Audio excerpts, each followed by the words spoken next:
Bienvenue au rendez-vous tech d'Audiophile du vendredi 19 janvier 2024. Comme à toutes les semaines, je profite de ce moment pour vous partager les actualités technologiques et parfois scientifiques que j'ai vues passer depuis notre dernier rendez-vous. J'espère que vous avez eu une belle semaine. Moi, je me suis amusé un petit peu avec des scripts. J'adore travailler avec des scripts. Je suis un autoscript. Non, mais blague à part, j'ai fait des petits changements aussi. Audiophile.com va disparaître. Hein? Faut que je coupe dans mes coûts de production parce que quand mon comptable fait les revenus et les dépenses, ça balance pas. Je fais des blagues, j'ai pas de comptable. Mais bref, audiophile.com, c'est rendu un petit peu problématique. Puis c'est un simple alias, c'est un nom de domaine. C'est un simple alias vers le site qui m'a toujours hébergé pour mon menu, dans le fond, pour mon site. C'est linktr.ee/audiophile. Linktree /audiophile. Et dans le fond, audiophile.com, c'est un simple alias vers ça. Fait que bref, j'ai changé à peu près... j'ai changé mes profils partout, mes réseaux sociaux, j'en ai pas beaucoup, mais j'ai changé. Mais si vous voulez avoir l'adresse, allez voir sur votre application Balado que vous écoutez. Dans la description du podcast du Balado Audiophile, j'ai mis à jour l'adresse, vous la voyez là, linktr.ee/audiophile. Et puis, à la fin de l'émission, il y a un petit segment de contact. Cette semaine, ça va encore parler d'audiophile.com, mais je suis sur le point de changer ce texte-là. Alors, j'espère que vous n'allez pas trop être fâchés contre ça. Je sais pas. Oh là là. Allez, on commence ça tout de suite avec la première actualité. Bon épisode!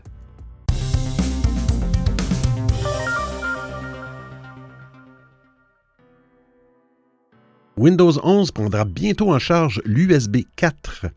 Et oui, le dernier build de Windows 11 publié par Microsoft introduit la prise en charge de la dernière norme USB 4.2.0. Et présentée en 2019, la norme USB 4 qui permettait d'atteindre des débits théoriques de 40 gigabits seconde est officiellement prise en charge par Windows 11 depuis la version 21H2 sortie en 2021. Mais avec la prise en charge de l'USB 4.2.0 dont les débits théoriques pourront atteindre 80 gigabits seconde, Windows 11 va faire un pas de plus vers le futur et je les cite, il s'agit de la première mise à jour majeure de la norme USB 4. On augmente les performances de 40 gigabits seconde à 80 gigabits seconde, c'est le double. Il permet la prochaine génération d'écrans de stockage et de connectivité haute performance. Il est entièrement rétro-compatible avec les périphériques conçus pour les anciennes générations d'USB et de Thunderbolt. Il fonctionne avec toutes les autres fonctionnalités USB type C, explique Microsoft sur son blog. Évidemment, pour pouvoir profiter de ces nouveaux débits théoriques, il vous faudra impérativement posséder du matériel récent compatible. Microsoft indique que la prise en charge de l'USB 4.2.0 à 80 gigabits seconde sera lancée dans un premier temps sur certains appareils basés sur les processeurs mobiles Intel Core HX de 14e génération. C'est le cas par exemple du nouveau laptop Razer Blade 18 présenté au CES 2024. L'augmentation des débits et la rétrocompatibilité avec les périphériques d'ancienne génération d'USB et de Thunderbolt est une excellente nouvelle, mais elle risque de semer encore un peu plus la confusion auprès des consommateurs. Et pour cause, si tous utilisent un connecteur USB-C, la distinction entre les différentes interfaces USB, Thunderbolt et les différentes versions de l'USB 4 risque d'être encore un peu plus complexe, à moins que les fabricants ne se coordonnent pour mettre en place une signalétique permettant aux utilisateurs de distinguer clairement les caractéristiques précises des appareils qu'ils achètent.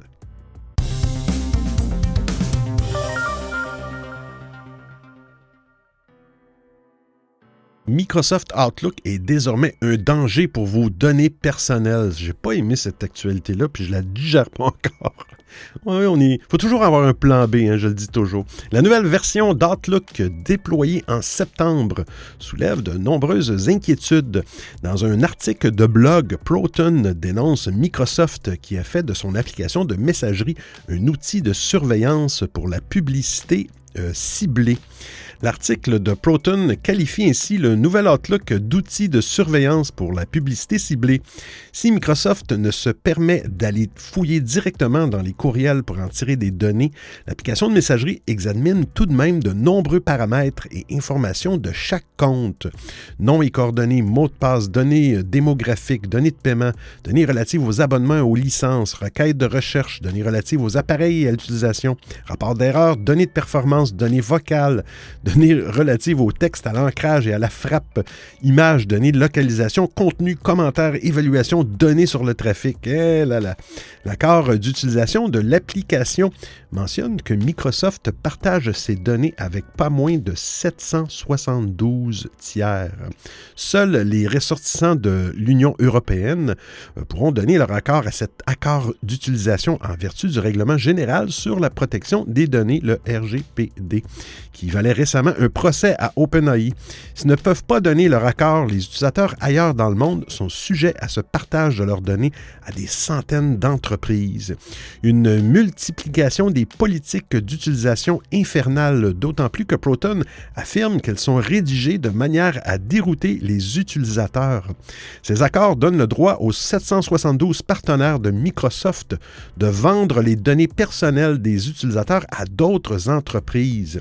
Il leur donne aussi la possibilité de stocker et d'accéder à des informations sur l'appareil de l'utilisateur, de développer et d'améliorer les produits, de personnaliser les publicités et le contenu, d'évaluer les publicités et le contenu proposé, d'obtenir des informations sur l'audience, d'obtenir des informations, des données de géolocalisation précises, d'identifier les utilisateurs en scannant l'appareil.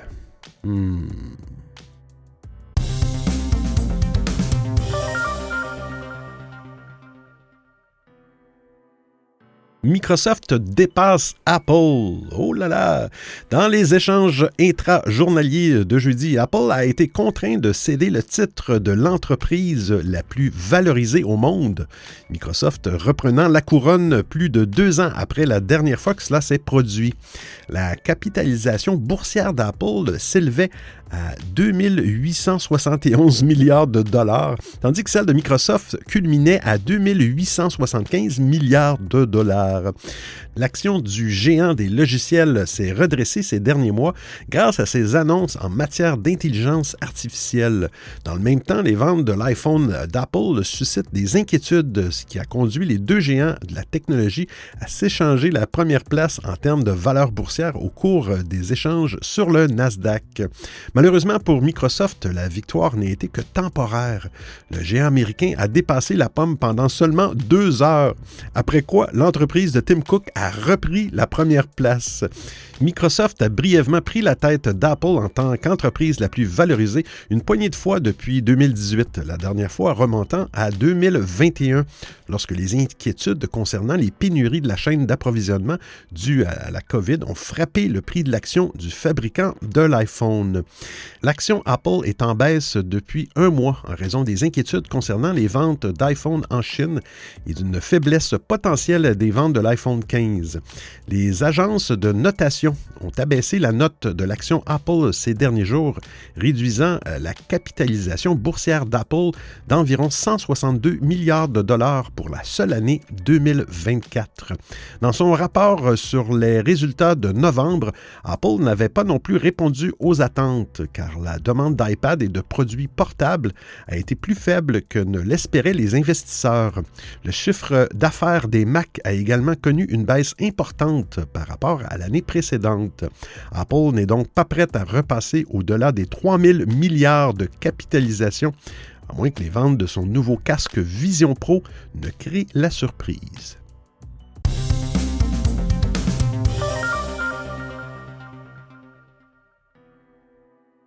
Apple va bientôt diviser l'App Store en 2.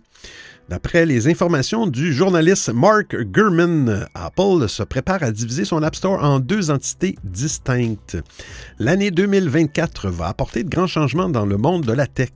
Et pour une fois, on ne parle pas des avancées de l'intelligence artificielle, même s'il faudra surveiller ce secteur de très près. Il est plutôt question des appareils et services que nous utilisons au quotidien, ordinateurs, téléphones intelligents, tout simplement parce que les entreprises qui les proposent, presque toutes toutes américaines, vont désormais devoir se conformer au nouveau règlement européen, le Digital Markets Act, le DMA. Le texte est très loin d'être un simple rappel de bonnes pratiques que les sociétés sont libres d'adopter ou non. Malgré les réticences d'Apple et Microsoft, par exemple, tous deux vont devoir s'y plier et introduire des changements dans la plupart de leurs produits. Windows va ainsi modifier la connexion à son compte Microsoft, entre autres. Chez Apple, cela va beaucoup plus loin. Le DMA va obliger le constructeur à ouvrir son écosystème en autorisant le side-loading ou l'installation d'applications en dehors de l'App Store, qui est le magasin officiel sur l'iPhone, iPad et sur Mac. Les signes de cette modification majeure ont été déjà aperçus dans la bêta d'iOS 17.2 avant qu'un rapport du très informé Mark Gurman vienne corroborer les suppositions. C'est également lui qui explique comment Apple compte s'y prendre dans sa newsletter Power On à venir. La firme à la pomme croquée va simplement diviser l'App Store en deux. Il existera donc une version européenne et une version pour le reste du monde. Celle destinée au vieux continent permettra le sideloading. Mais pas que. Si les utilisateurs pourront installer d'autres magasins d'applications sur leur iPhone ou iPad, les développeurs auront également le droit de promouvoir leurs applis sur ces autres plateformes, tout en utilisant, s'ils le souhaitent, des méthodes de paiement différentes de celles d'Apple. Mais j'ai lu, en parenthèse, qu'Apple allait quand même se garder un 27% sur ses ventes externes. L'Union européenne a fixé une date limite pour se conformer au DMA, soit le 7 mars 2024.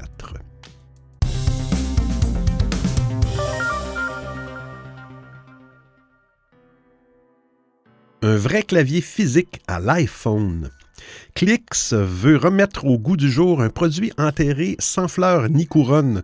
Ah, c'est beau, sans fleurs ni couronne. Par Steve Jobs lors du lancement du tout premier iPhone, les claviers physiques, comme les BlackBerry. Le nouvel accessoiriste confondé par le YouTuber Mr. Mobile a dévoilé un clavier avec de vraies touches qui font clic intégré dans un étui pour l'iPhone.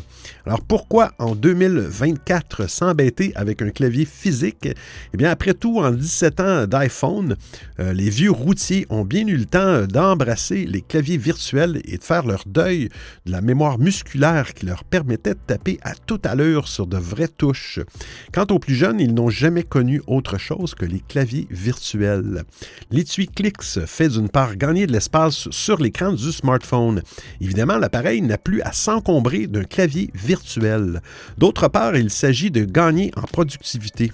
Quoi qu'on en dise, ressentir des touches et leur retour sous les doigts permet d'aller plus vite, une fois réhabitué à un clavier physique. Et puis, le Clix peut aussi activer les raccourcis clavier d'iOS grâce à la touche commande, bien connue des utilisateurs de Mac et d'iPad avec un clavier.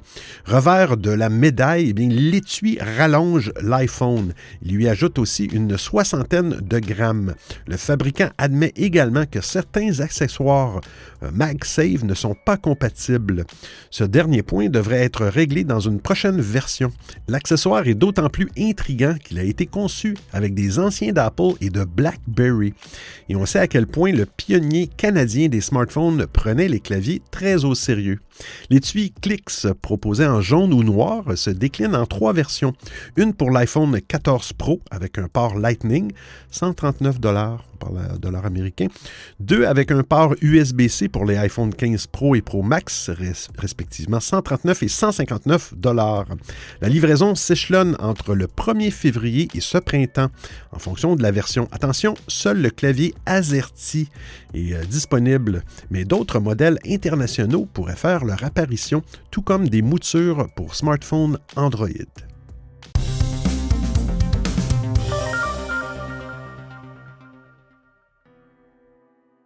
Play Store, Google supprime des applications achetées par les utilisateurs sans les rembourser. Oh là là, Google! Google n'est pas étranger aux pratiques allant à l'encontre de ses consommateurs.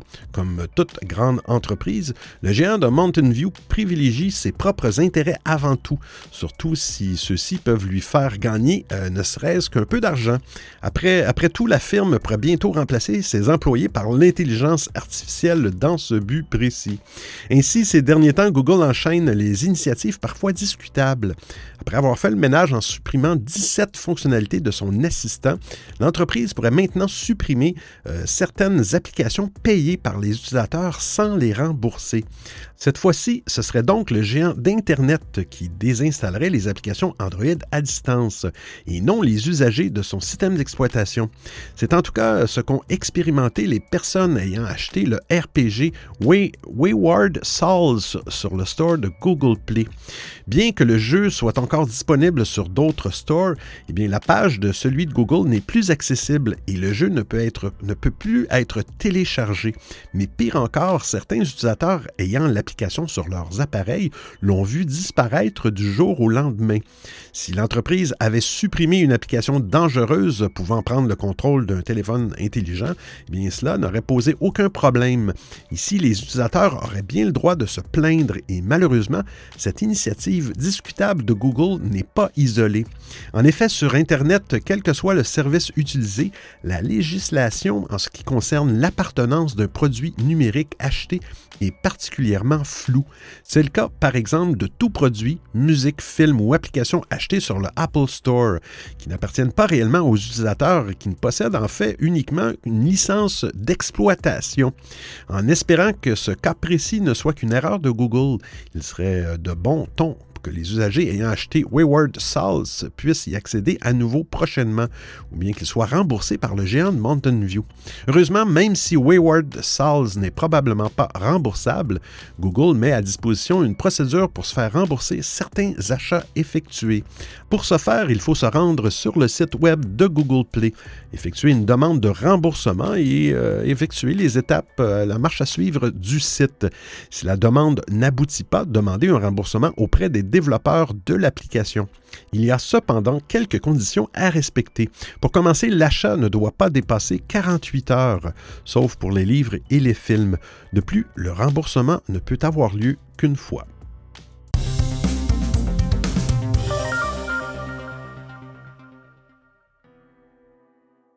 Google annonce un nouvel équivalent d'AirDrop pour Android. Ces dernières années, Google s'est efforcé de proposer une meilleure interopérabilité entre appareils sur son écosystème Android.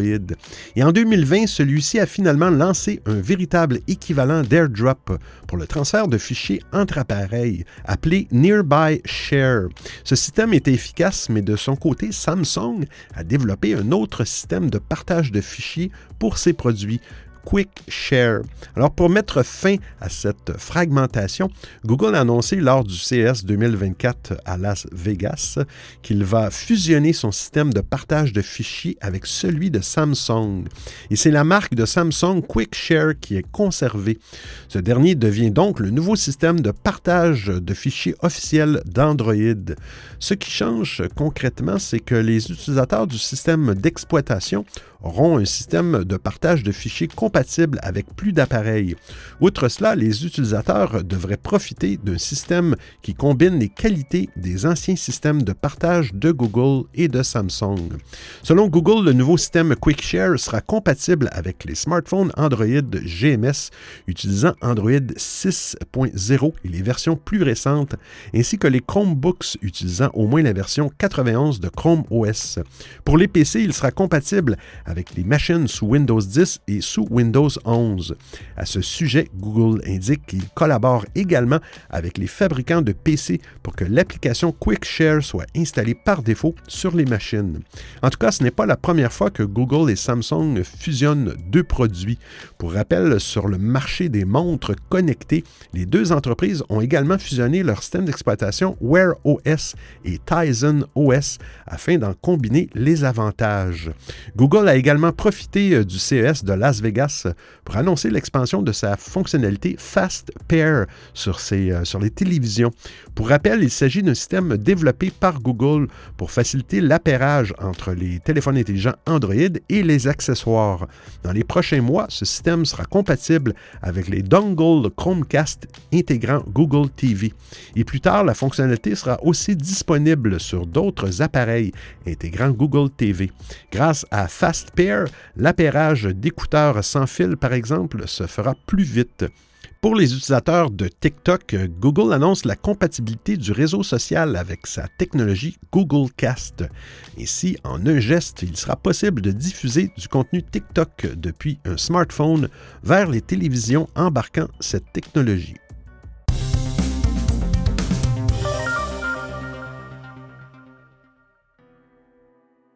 Si vous utilisez un bloqueur de pub, bien YouTube ne fonctionnera plus correctement. L'information vient du journal en ligne 9 to 5 Google. Il ne fait que poursuivre la croisade entamée par YouTube depuis l'année dernière. En octobre 2023, la plateforme de Google avait déjà averti les internautes de sa volonté de sanctionner l'utilisation d'un bloqueur de publicité. Jusqu'à présent, elle s'était montrée plutôt clémente avec de simples messages d'alerte rappelant que les bloqueurs de publicité ne sont pas autorisés sur YouTube, tout en invitant à souscrire à une offre premium. Cette période de tolérance très relative s'apprête à toucher à sa fin, alors que les créateurs et créatrices de contenu ont déjà déployé de nombreux outils pour passer outre la politique de YouTube. Pour ceux et celles qui utilisent des bloqueurs de publicité, YouTube semble avoir trouvé la solution. Si l'entreprise a été longue à réagir face au phénomène et à la perte sèche que pouvaient représenter les ad blockers, c'est pour mieux riposter. Dans le code du site, l'entreprise a ajouté un délai de mémoire tampon artificiel destiné aux utilisateurs de bloqueurs de publicité, de quoi imposer aux utilisateurs frauduleux un visionnage sous-optimisé et des temps de chargement plus longs, à moins que ces derniers ne daignent passer à la caisse ou acceptent de visionner les nombreuses publicités proposées par la plateforme. Reste que cette décision est pour l'instant difficile à corroborer. L'entreprise n'a pas officiellement confirmé le blocage, mais plusieurs internautes sur Reddit affirment avoir été soumis à de violents ralentissements. De son côté, 9 to 5 Google rapporte une situation similaire, avec l'impossibilité de passer en mode cinéma ou plein écran sans avoir à recharger la page web. D'autres médias américains, quant à eux, indiquent n'avoir remarqué aucun ralentissement significatif. Alors, vrai ou pas, le ralentissement forcé de la mémoire tampon sur YouTube aurait déjà eu des effets dissuasifs pour les fraudeurs. Selon Engadget, plusieurs sociétés proposant des ad blockers signalent avoir constaté un nombre élevé de désinstallations ces dernières semaines. On ignore en revanche si les internautes ont pris leur mal en patience en acceptant de visionner davantage de publicités ou si les abonnements premium de YouTube ont augmenté en conséquence. Vous écoutez le Rendez-vous Tech d'Audiophile.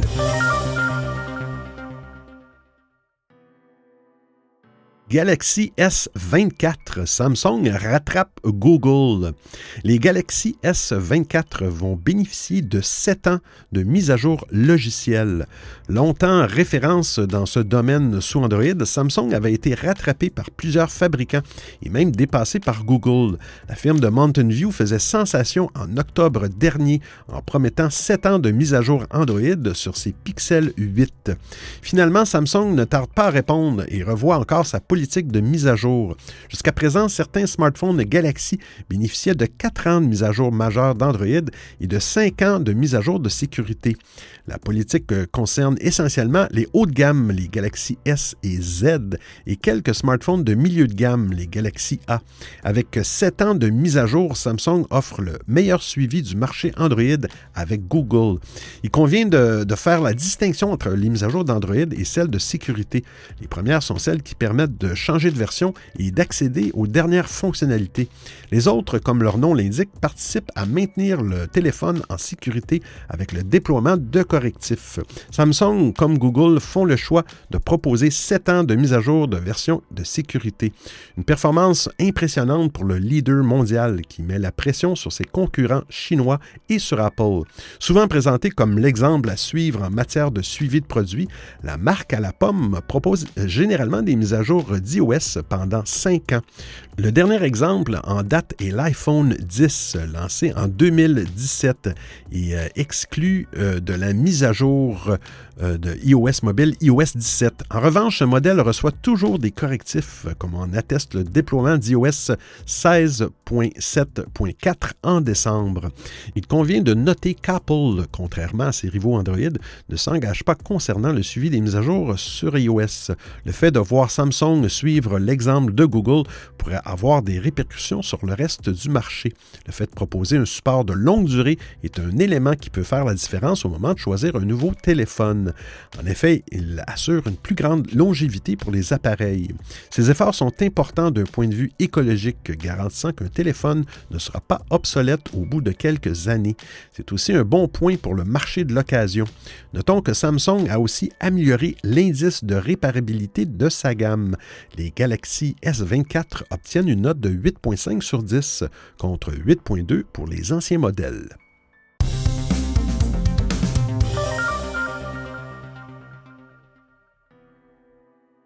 WhatsApp, eh bien c'est fini le vert. Vous allez pouvoir changer la couleur de l'application. Oh là là, toute une nouvelle. WhatsApp est une messagerie très populaire et pour satisfaire son immense communauté d'usagers, Meta s'efforce de mettre au point régulièrement de nouvelles options. Depuis peu, l'application permet d'épingler un message ou encore de rechercher vos messages par date. Mais la nouveauté qui intéresse aujourd'hui est purement esthétique. Alors que l'interface de WhatsApp est dominée par un thème vert, eh bien, il sera bientôt possible de s'en affranchir.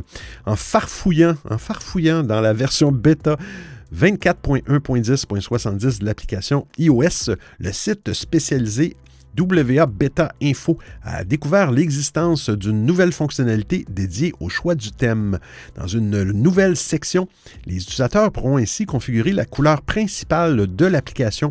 Alors, 5 options seront disponibles, le vert, bleu, blanc, rose et le mauve. Cet ajout devrait être accueilli avec enthousiasme par les usagers qui auront enfin la main sur la couleur du thème de la célèbre messagerie de Meta. Si la nouvelle couleur verte déployée en octobre ne vous convient pas, vous pourrez ainsi bientôt la mettre de côté. Cette liberté accrue permet également de renforcer l'accessibilité. Les personnes avec des problèmes de vue pourront par exemple opter pour un thème plus adapté.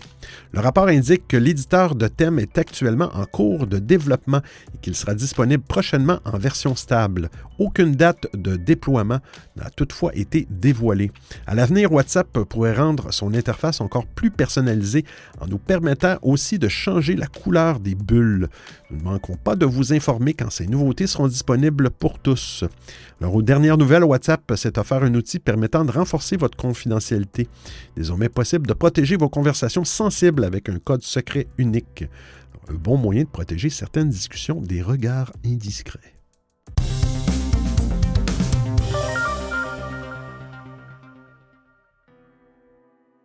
Amazon déploie une alternative à AirPlay et Cast, Google Cast. Mattercasting n'est pas encore un nom familier, mais l'implication d'Amazon dans sa promotion pourrait changer la donne. Déjà utilisable avec le Echo Show 15, cette technologie sera compatible avec des téléviseurs Fire TV dans les mois à venir. L'objectif est de permettre une diffusion de contenu depuis un téléphone ou une tablette vers un téléviseur en un simple geste, peu importe l'appareil qui lance la diffusion. Pour utiliser Mattercasting, il faut un Fire TV ou un Echo Show 15, ainsi qu'un smartphone ou une tablette. Actuellement, l'unique plateforme de streaming supportée est assez logiquement Prime Video d'Amazon. L'utilisateur doit s'assurer que les deux appareils sont connectés au même réseau Wi-Fi.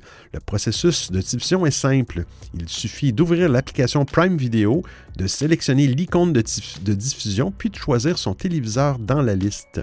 Concernant la compatibilité, presque tous les smartphones ou tablettes récents sous iOS et Android peuvent utiliser Mattercasting. Cependant, les écrans compatibles se limitent actuellement à l'Echo Show 15. Une mise à jour de firmware pour les Fire TV prévue prochainement étendra cette compatibilité. Mattercasting, en tant que standard ouvert, est librement accessible aux fabricants pour une intégration dans différents produits. Néanmoins, étant une technologie toute récente, elle n'est pas encore largement répandue. Le nombre d'applications de streaming compatibles est également limité à Prime Video pour le moment. Amazon prévoit cependant d'étendre la prise en charge de Mattercasting à d'autres services comme Plex, Pluto TV, Sling TV, Starzy et ZDF au cours de l'année. La norme Matter, récemment lancée dans le domaine de la maison connectée, tient en une promesse, celle de résoudre résoudre les problèmes d'interopérabilité entre différents appareils et marques. Cette norme qui vise à faciliter la communication entre les produits et plateformes domotiques d'Apple, Samsung, Google et Amazon inclut également une spécification dédiée aux télévisions et aux lecteurs vidéo en streaming. Mattercasting permettra de gérer les fonctions essentielles d'un téléviseur comme le réglage du volume, le changement de chaîne, la gestion des entrées et des sorties, ainsi que la commutation entre les ports HDMI. Mais la fonctionnalité clé de cette spécification est la possibilité de diffuser du contenu depuis un smartphone ou une tablette vers un téléviseur.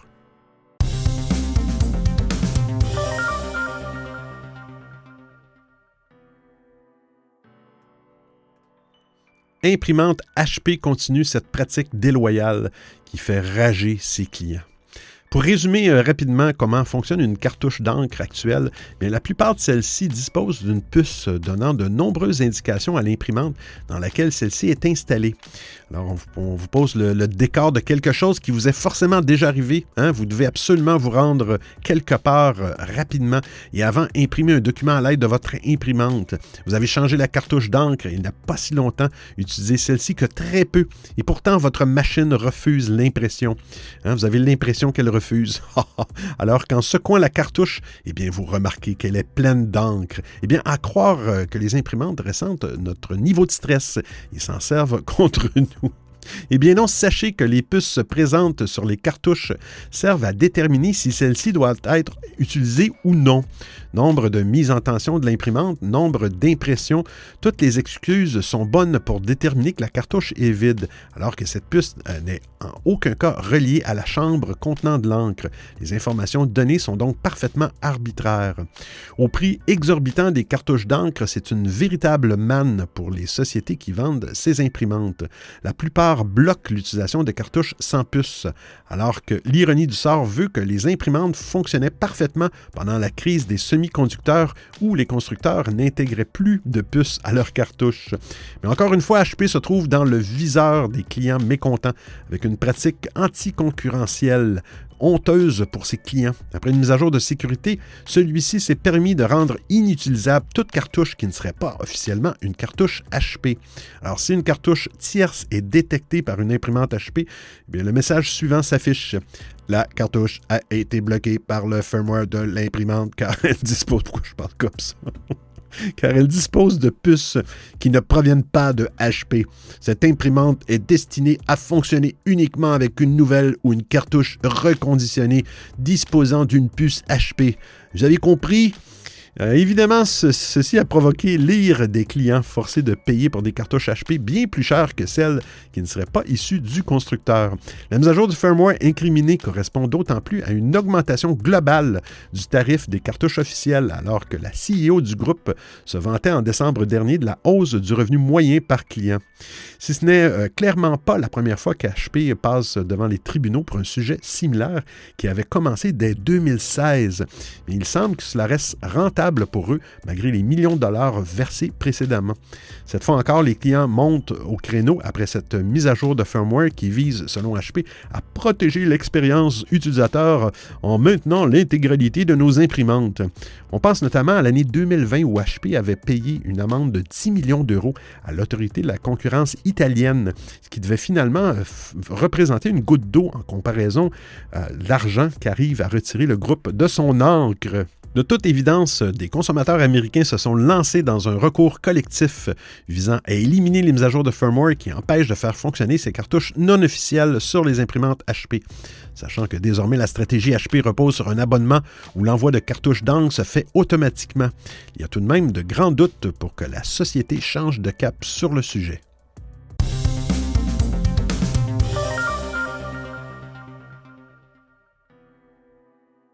Optimus Bot, le robot humanoïde de Tesla, il peut désormais plier du linge. Tesla a dévoilé les nouvelles capacités de son robot humanoïde, l'Optimus Bot. Ce n'est qu'un simple exemple des prouesses que ce robot à usage général pourra accomplir, comme l'a montré Elon Musk sur le site. Vous irez voir le lien, il y a une petite vidéo. Vous voyez le petit robot. Dans un spectacle futuriste orchestré par Elon Musk, le PDG de Tesla, l'Optimus Bot a une nouvelle fois volé la vedette en s'attaquant à une mission inattendue, la lessive. Ce robot humanoïde bipède, qui a fait son entrée fracassante il y a quelques années, a récemment évolué avec le lancement de Gen 2 Optimus en décembre dernier. Tesla présente fièrement l'Optimus comme un robot humanoïde à usage général bipède capable d'effectuer des tâches dangereuses, répétitives ou ennuyeuses. Désormais, la lessive fait partie de son répertoire, illustrant la volonté du groupe de rendre ce compagnon robotique utile au quotidien. Alors, sans tambour ni trompette, Elon Musk a partagé les avancées récentes de son robot sur X, précisant que l'Optimus n'était pas encore expert en pliage de t-shirts en mode autonome. Bien qu'il semble parfaitement à l'aise, le robot ici est téléguidé par un opérateur, mais il a assuré que cette fonctionnalité sera bientôt maîtrisée dans n'importe quel environnement sans nécessité d'installation spécifique et ni d'opérateur. Ah, ça me rappelle les présentations des Tesla au début. Eh bien, Tesla ne se contente pas de faire de l'Optimus un simple assistant ménager. Selon les dires quelque peu enflammés d'Elon Musk le mois dernier, l'entreprise prévoit que ce robot puisse utiliser une enfile aiguille d'ici la fin 2024. Une prouesse technique délicate qui rivaliserait avec certains humains. À mesure que l'Optimus évolue, il éveille inévitablement la curiosité quant à ses prochaines prouesses. Le grand patron de Tesla a déclaré qu'un prototype d'Optimus avancé sortirait d'ici à la fin de l'année 2024 et qu'il prévoyait de vendre le robot pour 25 000 $ US.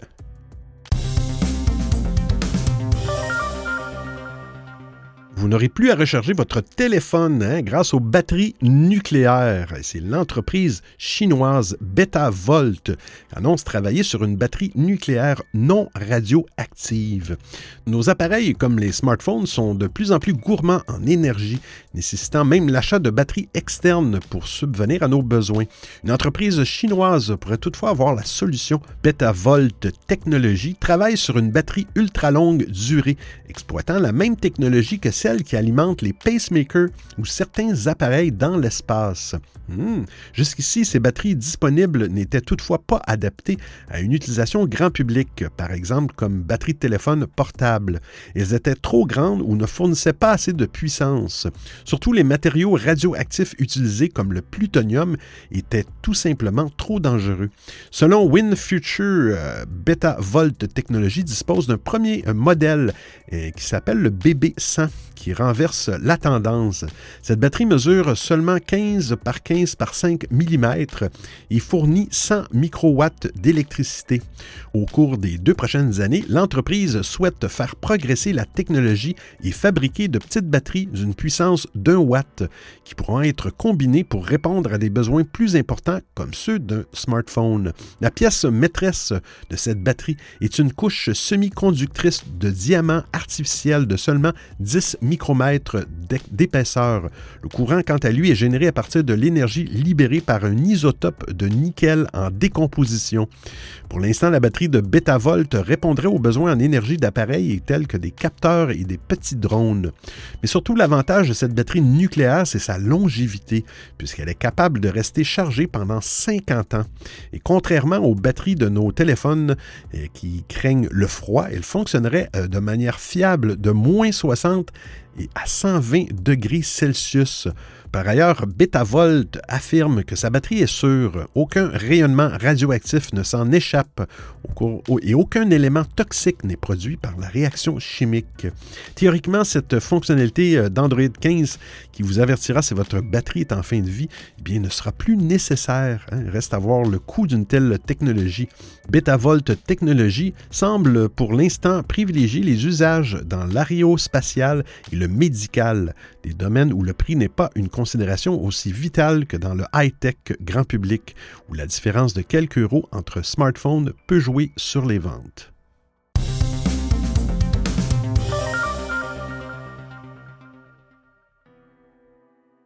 produire de l'électricité à partir du sol. Les piles à combustible microbiennes existent depuis plus d'un siècle. Bien qu'elle ne soit pas très connue, non, effectivement, je ne connaissais pas ça. Elle fonctionne un peu comme une batterie possédant une anode et une cathode et un électrolyte. Cependant, elles produisent de l'électricité à partir de bactéries du sol et non à partir de sources chimiques. Jusqu'ici, le problème avec la pile à combustible microbienne a été l'approvisionnement en eau et en oxygène de l'appareil lorsque celui-ci est enfoui dans la terre. Cela l'a rendu moins pratique, surtout qu'elle a déjà une faible puissance et des performances peu fiables. Maintenant, de nouveaux modèles de piles à combustible microbiennes ont été créés par des chercheurs du Northwestern University.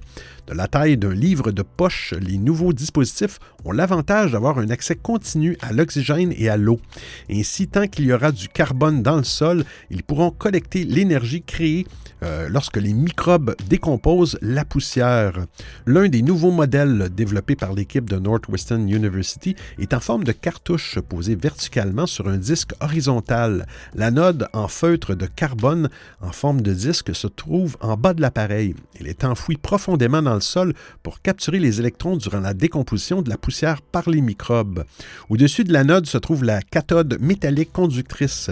Sa partie inférieure est suffisamment profonde pour avoir accès à l'humidité du sol, tandis que sa partie supérieure est au même niveau que la surface. Une partie de la cathode est également recouverte de matériaux imperméabilisants. Ce dernier permet de maintenir la fonctionnalité de la pile lorsque la cathode est inondée, notamment en laissant la partie hydrophobe de la cathode en contact avec l'oxygène. Lors des différents tests, le modèle a fonctionné de manière constante avec des niveaux d'humidité de sol différents. Les niveaux testés allaient d'un état totalement immergé dans l'eau à un état légèrement sec avec un volume d'eau de 41 % dans le sol. Selon les résultats, l'appareil a produit 68 fois plus d'énergie que ce qui était nécessaire pour le fonctionnement du système de bord. Il pouvait également transmettre des données à une station de base proche grâce à une petite antenne. Les auteurs de l'étude ont indiqué que la quantité d'énergie que génère la technologie n'est pas assez importante pour faire fonctionner un téléphone ou une voiture. L'appareil peut toutefois alimenter de petits capteurs fonctionnant sur le long terme sans avoir besoin de changer régulièrement les batteries. Ces capteurs pourraient par exemple servir aux agriculteurs pour surveiller des éléments du sol comme les nutriments, les contaminants ou encore l'humidité. Ils pourraient aussi aider à appliquer une approche d'agriculture de précision axée sur la technologie. D'après les chercheurs, tous les composants de cette technologie sont disponibles sur le marché, ce qui va éventuellement faciliter la production à grande échelle. Alors j'espère que vous appréciez le format et le contenu de l'émission. Si vous avez des suggestions d'actualité, des commentaires, vous voulez m'envoyer un message audio ou simplement me payer un café, eh bien c'est très simple. Vous trouverez tous les liens sur www.audiophile.com. Il y a même une section nommée Docu, le rendez-vous tech d'Audiophile intégral avec l'ensemble des références web ou liens URL. Et je vous remercie de m'avoir prêté vos oreilles pendant l'écoute de cet épisode. Et c'est terminé pour aujourd'hui. Je le répète, audiophile.com passe à linktr.ee/audiophile. Linktree /audiophile, c'est le nouveau site d'Audiophile. Si vous voulez me rejoindre, me payer un café, m'envoyer un message. Il y a même un endroit où vous pouvez m'envoyer un petit message audio, me faire coucou. Appuyez sur le bouton et fait coucou. Ah là là. Soyez de bonne humeur, hein? Il faut toujours être de bonne humeur. Parce qu'on sait qu'on se revoit la semaine prochaine pour un autre épisode du rendez-vous tech d'Audiophile. D'ici là, portez-vous bien. Ciao, ciao tout le monde!